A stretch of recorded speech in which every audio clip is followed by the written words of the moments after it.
Narsapuram to Kanyakumari రైడ్లో day 3 part 4. అలా cycle మీద వెళ్తూ ఉంటే దారిలో ఈ అన్న కనిపించి నాతో చాలాసేపు మాట్లాడారు. మీ పేరు? నా పేరు రేవంత్. ఎక్కడ బ్రో ఇది? ఈవినింగ్ టైం అని చెప్పి రేవంత్ బ్రో నాకు టీ అనేది ఇప్పించారు. అదే కాకుండా దారిలో తినడానికి స్నాక్స్ కూడా నాకు ఇచ్చారు. థ్యాంక్ యూ రేవంత్ బ్రో, మీరు చేసిన హెల్ప్ అయితే నేను ఎప్పటికీ గుర్తుంచుకుంటాను లైఫ్ లాంగ్.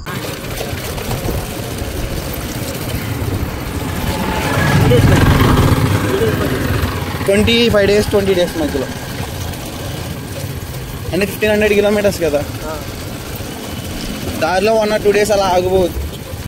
ఇందాక సిద్ధు బ్రో అని చెప్పి కనిపించారనమాట. అతనిది బాపట్ల అంట. సేమ్ నా అలాగే చాలా బాగా మాట్లాడుతున్నారు.